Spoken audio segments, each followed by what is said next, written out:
আজরাইল ডাকতে বলে আল্লাহ, এই বান্দা তোমার কাছে 2 রাকাত নামাজ পড়ার পারমিশন চায়।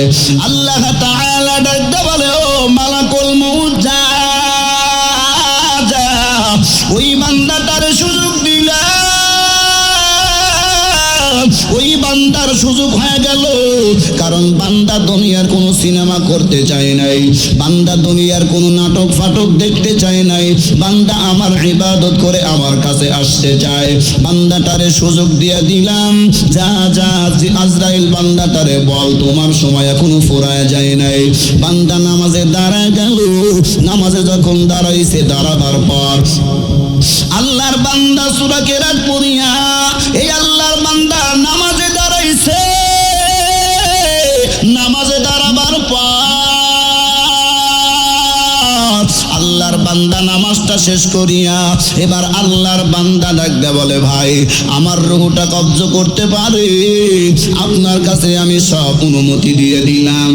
আল্লাহ তাবারাকা ওয়া তাআলার ফেরেশতা ডাক দিয়া কয়, ও ভাই আপনার কোন শেষ আবেদন আসেনি? বলে আল্লাহর বান্দা ডাক দিয়া বলে ভাই, আমার একটা পেশা হলো আমি যখন নামাজ শেষ করি, নামাজ শেষ করার পর আমার একটা পেশা হলো আমি প্রত্যেক দিন সূরা ইয়াসিনটা পড়িয়া তারপরে দুনিয়ার কাছে হাত দেই। জোরে বলেন আল্লাহু আকবার।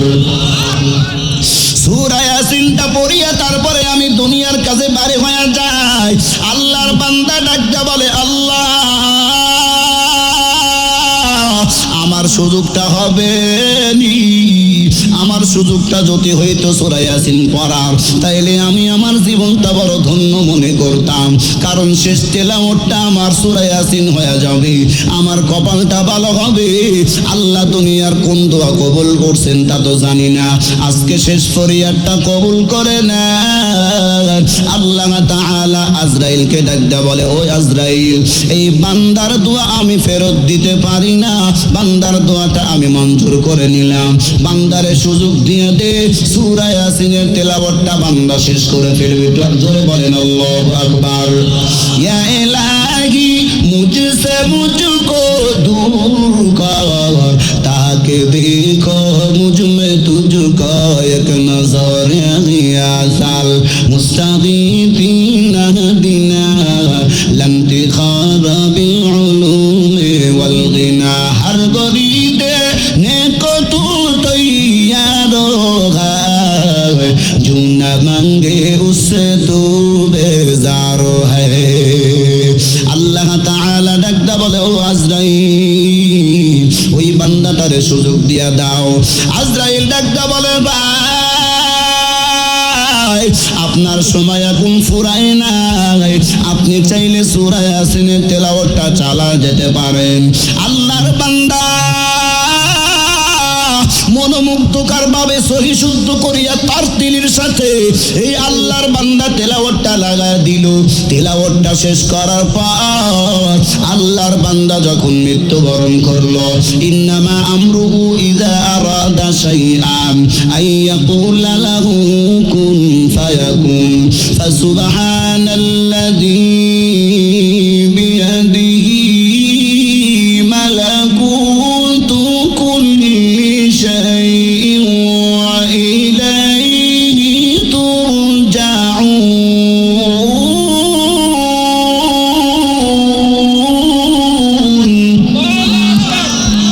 আল্লাহ তাআলার বান্দা সূরা ইয়াসিনের তেলাওয়াত যখন সূরা ইয়াসিন শেষ হওয়ার পর আল্লাহর বান্দা ডাকতে বলে, আল্লাহ আর আমি কিছু বলতে চাই না, আমার যা শেষ আবেদন ছিল তা আমার ফুরিয়ে গিয়েছে।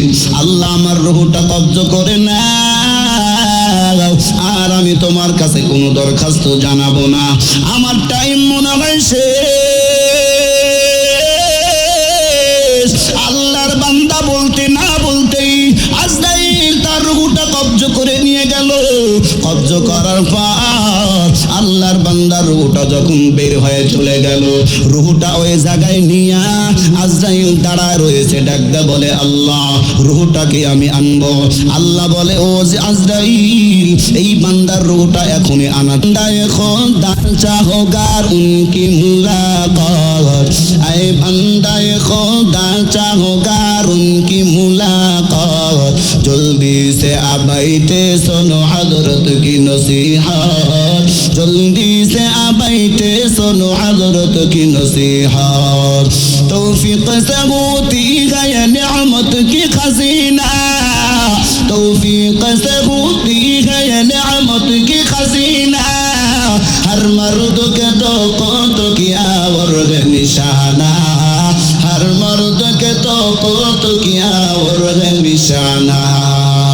আল্লাহ তাবারাকা ওয়া তাআলা ডাকতে বলে ফেরেশতা, ওই বান্দার রূহটা নিয়ে এসে এমন একটা জায়গায় রেখে দাও, যেই জায়গায় রাখলে বান্দা দৈনন্দিন আমার সাথে 70 বার দেখা করতে পারে, আমার সাথে বান্দাটা দেখতে পারে, আমাকে দেখতে পারে, আমি বান্দারে দেখা দিতে পারি। এরে নবী উম্মতের দল, এটা আমার তো আলোচনা নয়, আমি এটাই বুঝাইতে চাইলাম সুস্থ দিলের মানুষটা যদি মারা যায়, ওই কবরটা আর কবর থাকে না, কবরটা জান্নাতের বাগানে পরিণত হয়ে যায়। সুবহানাল্লাহ। মওত কাসিন কুল্লু নাসিন শারগু, কবর বাইতিন কুল্লু নাসিন দাখিলু, ইউ তো দুনিয়া দেখনে মে তু কিস কদর খুশ রহে, মরনে কি বাত কবর মে হकीकत सब खुल गए। সম্মানিত মুহতারাম,